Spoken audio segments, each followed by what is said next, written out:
ಭಾರತದ ವೈಜ್ಞಾನಿಕ ನಕ್ಷೆಯಲ್ಲಿ ಕರ್ನಾಟಕವು ದೀಪಸ್ತಂಭದಂತೆ ಪ್ರಕಾಶಮಾನವಾಗಿ ಹೊಳೆಯುತ್ತಿದ್ದು, ವಿಜ್ಞಾನ ಕ್ಷೇತ್ರದ ಅಭಿವೃದ್ಧಿಗೆ ಇಲ್ಲಿ ವಿಶಿಷ್ಟ ಪ್ರಾಮುಖ್ಯತೆ ನೀಡಲಾಗಿದೆ. ಉದಾಹರಣೆಗೆ, ಭಾಸ್ಕರಾಚಾರ್ಯರು 12ನೇ ಶತಮಾನದಲ್ಲೇ ಭೇದಾತ್ಮಕ ಗಣಿತ ಮತ್ತು ಖಗೋಳಶಾಸ್ತ್ರದ ಬುನಾದಿ ಹಾಕಿದ್ದರು ಎಂಬುದನ್ನು ಇತಿಹಾಸ ಹೇಳುತ್ತದೆ. ಹಾಗೆಯೇ ಈ ಮಣ್ಣಿನಲ್ಲಿ ಆಧುನಿಕ ವಿಜ್ಞಾನ ಕ್ಷೇತ್ರದಲ್ಲಿಯೂ ಅಭೂತಪೂರ್ವ ಸಾಧನೆ ಮಾಡಿದ ಅನೇಕ ಮಹನೀಯರನ್ನು ನಾವು ಕಾಣಬಹುದು. ಇವರುಗಳಲ್ಲಿ ಪ್ರೊಫೆಸರ್ CNR ರಾವ್ ಪ್ರಮುಖರು. CNR ರಾವ್ ನ್ಯಾನೋ ವಿಜ್ಞಾನ ಮತ್ತು ಘನಸ್ಥಿತಿ ರಸಾಯನ ಶಾಸ್ತ್ರ ತಜ್ಞರು.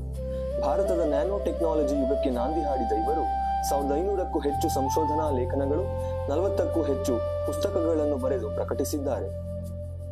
ಭಾರತೀಯ ಬಾಹ್ಯಾಕಾಶ ಯುಗದ ಶಿಲ್ಪಿ ಎಂದೇ ಕರೆಯಲ್ಪಡುವ ಡಾಕ್ಟರ್ ಉಡುಪಿ ರಾಮಚಂದ್ರ ರಾವ್ ಅವರು ಭಾರತದ ಬಾಹ್ಯಾಕಾಶ ಸಂಶೋಧನಾ ಸಂಸ್ಥೆಯ ಮುಖ್ಯಸ್ಥರಾಗಿದ್ದರು. ಭಾರತದ ಮೊದಲ ಕಮ್ಯುನಿಕೇಷನ್ ಹಾಗೂ ರಿಮೋಟ್ ಸೆನ್ಸಿಂಗ್ ಉಪಗ್ರಹಗಳನ್ನು ಯಶಸ್ವಿಯಾಗಿ ಉಡಾವಣೆ ಮಾಡಿ ದೇಶದ ತಾಂತ್ರಿಕ ಸ್ವಾವಲಂಬನೆಗೆ ದಾರಿ ತೋರಿದರು. ಡಾಕ್ಟರ್ ರಾಜಾ ರಾಮಣ್ಣ ಅವರು ಭಾರತದ ಹೆಸರಾಂತ ಪರಮಾಣು ಭೌತಶಾಸ್ತ್ರಜ್ಞರಾಗಿದ್ದರು. ಸ್ಮೈಲಿಂಗ್ ಬುದ್ಧ ಅಣು ಪರೀಕ್ಷೆಯ ನಾಯಕತ್ವ ವಹಿಸಿ ಭಾರತದ ರಕ್ಷಣಾ ಸಾಮರ್ಥ್ಯವನ್ನು ಹೊಸ ಹಂತಕ್ಕೆ ತಲುಪಿಸಿದ ಇವರ ಕೊಡುಗೆಗಳನ್ನು ನಾವು ಎಂದಿಗೂ ಮರೆಯಲಾಗದು. ಪ್ರೊಫೆಸರ್ ರೊದ್ದಂ ನರಸಿಂಹ ಅವರು ವಾಯುಯಾನ ಮತ್ತು ದ್ರವಚಲನ ಶಾಸ್ತ್ರದ ಮಹಾನ್ ತಜ್ಞರು. IISc ಮತ್ತು NAL ನಲ್ಲಿ ಅವರು ಭಾರತೀಯ ಏರೋಸ್ಪೇಸ್ ಸಂಶೋಧನೆಯನ್ನು ಬಲಪಡಿಸಿ ತೇಜಸ್ ವಿಮಾನ ಅಭಿವೃದ್ಧಿಗೆ ವೈಜ್ಞಾನಿಕ ಮಾರ್ಗದರ್ಶನ ನೀಡಿದರು. ಇವರು ಇನ್ನೂ ಅನೇಕ ಗಣನೀಯ ಸಾಧನೆಗಳನ್ನು ಮಾಡಿದ್ದಾರೆಂಬುದು ಗಮನಾರ್ಹ. ವೈಜ್ಞಾನಿಕ ಸಂಶೋಧನೆಯ ಜೊತೆಗೆ ವಿಜ್ಞಾನ ಕ್ಷೇತ್ರಕ್ಕೆ ಸಂಬಂಧಿಸಿದ ವಿವಿಧ ಕ್ಷೇತ್ರಗಳಾದ ಶಿಕ್ಷಣ, ವೈದ್ಯಕೀಯ, ಉದ್ಯಮ ಕ್ಷೇತ್ರಗಳಲ್ಲೂ ಗಣನೀಯ ಸಾಧನೆಗಳನ್ನು ಮಾಡಿದ ಇನ್ನೂ ಅನೇಕರು ಇದ್ದಾರೆ. ಇವರಲ್ಲಿ ಪ್ರಮುಖರು doctor MC Modi, NR Narayana Murthy, Nandan Nilekani, Rajeshwari Chatterjee, Kiran Mazumdar Shaw, doctor Devi Shetty ಹಾಗೂ ಇನ್ನಿತರರು. ವಿಜ್ಞಾನವು ಬೆಳೆಯಲು ಪ್ರತಿಭೆಯ ಜೊತೆಗೆ ಸರಿಯಾದ ನಿಟ್ಟಿನಲ್ಲಿ ಕೊಂಡೊಯ್ಯುವ ಕಾರ್ಯನೀತಿಗಳು ಕೂಡ ಅತ್ಯಗತ್ಯ. ಅದರಂತೆಯೇ ಕಾರ್ಯನೀತಿಯ ಮತ್ತು ವಿಜ್ಞಾನಿಯ ಶ್ರಮ ಕರ್ನಾಟಕದ ಪ್ರಗತಿಯ 2 ಚಕ್ರಗಳಂತೆ ಕಾರ್ಯನಿರ್ವಹಿಸುತ್ತಿವೆ. ಶ್ರೀ ನಾಲ್ವಡಿ ಕೃಷ್ಣರಾಜ ಒಡೆಯರ್ ಮತ್ತು ಮಹಾರಾಣಿ ಅಮ್ಮಣ್ಣಿಯವರ ದೇಣಿಗೆಯ ಬೆಂಬಲದಿಂದ 1909ರಲ್ಲಿ IISc ಸ್ಥಾಪನೆಯಾಗಿದ್ದು, ಅದರ ಮೂಲಕ ಭಾರತದ ವಿಜ್ಞಾನ ಸಂಶೋಧನೆಗೆ ಶಾಶ್ವತ ಅಡಿಪಾಯ ಹಾಕಲಾಯಿತು. ಅದರ ಜೊತೆಗೆ ಸರ್ ಎಂ ವಿಶ್ವೇಶ್ವರಯ್ಯ ಅವರು ಆರ್ಥಿಕ ಯೋಜನೆ, ಕೈಗಾರಿಕಾ ಅಭಿವೃದ್ಧಿ ಮತ್ತು ಶಿಕ್ಷಣ ವಿಸ್ತರಣೆಯ ಮೂಲಕ ಮೈಸೂರಿನ ಆಧುನಿಕತೆಯ ಅಡಿಪಾಯ ಹಾಕಿದರು.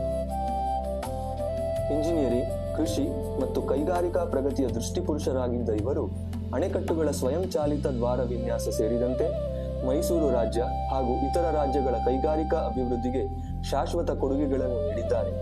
ಉದಾಹರಣೆಗೆ ಭದ್ರಾವತಿ ಉಕ್ಕಿನ ಕಾರ್ಖಾನೆ, ಮೈಸೂರು ರೇಷ್ಮೆ ಮತ್ತು ಬಣ್ಣದ ಕಾರ್ಖಾನೆ ಹಾಗೂ ಕೃಷ್ಣರಾಜಸಾಗರ ಅಣೆಕಟ್ಟಿನ ನಿರ್ಮಾಣ ಕಾರ್ಯಗಳನ್ನು ನಾವು ನೋಡಬಹುದು. ಇವರಂತೆಯೇ ಸರ್ ಮಿರ್ಜಾ ಇಸ್ಮಾಯಿಲ್ ಅವರು ಕೈಗಾರಿಕಾ ವಿಕಾಸದ ಮೂಲಕ ಮೈಸೂರಿನ ಆರ್ಥಿಕ ಶಕ್ತಿಯನ್ನು ಬಲಪಡಿಸಿದರು.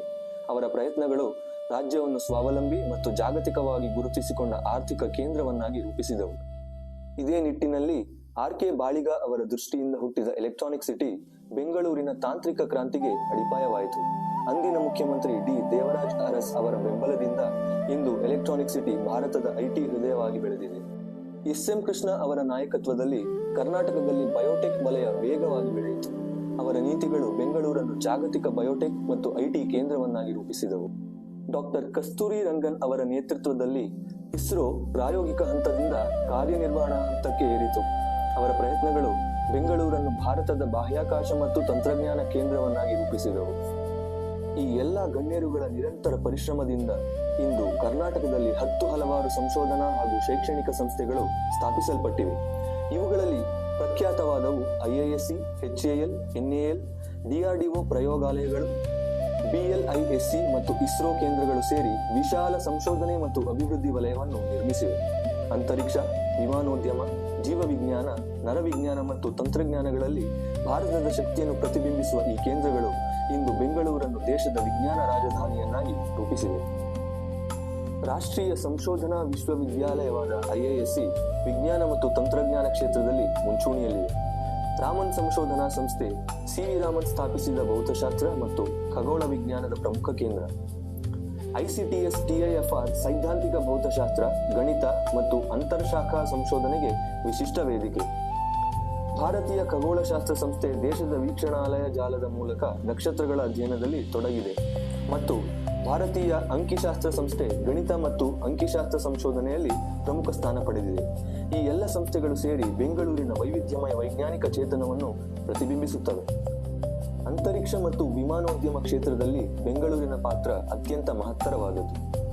ಭಾರತೀಯ ಅಂತರಿಕ್ಷ ಸಂಶೋಧನಾ ಸಂಸ್ಥೆಯಾದ ಇಸ್ರೋ ಬೆಂಗಳೂರಿನ ಹೆಮ್ಮೆಯ ಸಂಶೋಧನಾ ಸಂಸ್ಥೆಯಾಗಿದೆ. ಉಪಗ್ರಹ ವಿನ್ಯಾಸ, ಉಡಾವಣೆ ಮತ್ತು ಅಂತರಿಕ್ಷ ತಂತ್ರಜ್ಞಾನದಲ್ಲಿ ಇಸ್ರೋ ಅತ್ಯಂತ ಪ್ರಮುಖ ಪಾತ್ರ ವಹಿಸಿದೆ. ಇಸ್ರೋದ ಪ್ರಮುಖ ಕೇಂದ್ರಗಳಲ್ಲಿ ಒಂದಾದ UR ರಾವ್ ಉಪಗ್ರಹ ಕೇಂದ್ರ ಭಾರತದ ಎಲ್ಲಾ ಉಪಗ್ರಹ ವಿನ್ಯಾಸ ಮತ್ತು ನಿರ್ಮಾಣದ ತಾಣವಾಗಿದೆ. ನಾವು ಬಹುಮುಖ್ಯವಾಗಿ ಕರ್ನಾಟಕದ ಜೀವವಿಜ್ಞಾನ ಸಂಶೋಧನಾ ಸಂಸ್ಥೆಗಳ ಬಗ್ಗೆ ತಿಳಿದುಕೊಳ್ಳುವುದು ಅತ್ಯವಶ್ಯಕ. National centre for biological sciences ಮತ್ತು ಇನ್ಸ್ಟೆಮ್ ಜೀವಕೋಶ ಜನನಶಾಸ್ತ್ರ ಮತ್ತು ಪುನರುತ್ಪಾದಕ ವೈದ್ಯಶಾಸ್ತ್ರದ ಉನ್ನತ ಸಂಶೋಧನಾ ಕೇಂದ್ರಗಳಾಗಿವೆ. ಇದರೊಂದಿಗೆ ಮನೋ ಆರೋಗ್ಯ ಮತ್ತು ನರವಿಜ್ಞಾನ ಸಂಶೋಧನೆಯಲ್ಲಿ ಭಾರತದ ಅಗ್ರ ಸಂಸ್ಥೆಯಾದ ನಿಮಾನ್ಸ್, ಭಾರತದ ಕೃಷಿ ವಿಜ್ಞಾನದಲ್ಲಿ ನವೀನತೆ, ಪರಿಸರ ಸಂರಕ್ಷಣೆಯ ದೃಷ್ಟಿಯಿಂದ ಪ್ರಮುಖ ಪಾತ್ರ ವಹಿಸಿದ GKVK, ಭಾರತೀಯ ತೋಟಗಾರಿಕಾ ಸಂಶೋಧನಾ ಸಂಸ್ಥೆ, ಕೃಷಿ ವಿಶ್ವವಿದ್ಯಾಲಯ ಧಾರವಾಡ, CFTRI, DFRL ಮೈಸೂರು ಸೇರಿದಂತೆ ಇನ್ನೂ ಅನೇಕ ಸಂಸ್ಥೆಗಳಿವೆ. ಈ ಎಲ್ಲ ಸಂಸ್ಥೆಗಳ ಜೊತೆಗೆ ನಮ್ಮ IBAB ಹಾಗೂ CHG ಸಹ ವಿಜ್ಞಾನದ ಬೆಳವಣಿಗೆಗೆ ನಿರಂತರವಾಗಿ ಶ್ರಮಿಸುತ್ತಿವೆ. ಕರ್ನಾಟಕದ ವಿಜ್ಞಾನ ಪಥ ಇದು ರಾಜರ ದೃಷ್ಟಿಯಿಂದ ಆರಂಭವಾಗಿ ವಿಜ್ಞಾನಿಗಳ ಶ್ರಮದಿಂದ ಬೆಳೆದಿದೆ. ಈ ನಾಡು ಜ್ಞಾನ, ನವೋತ್ಸಾಹ ಮತ್ತು ಸಂಶೋಧನೆಯ ದೀಪವನ್ನು ಬೆಳಗಿಸಿದೆ. ಆದರೆ ಈಗ ನಮ್ಮ ಮುಂದೆ ಇರುವ ಪ್ರಶ್ನೆ ಒಂದೇ: ಈ ದೀಪವನ್ನು ಮುಂದಿನ ತಲೆಮಾರಿಗೆ ಕೊಂಡೊಯ್ಯುವ ಹೊಣೆಗಾರರು ನಾವಾಗುವಿರೇ?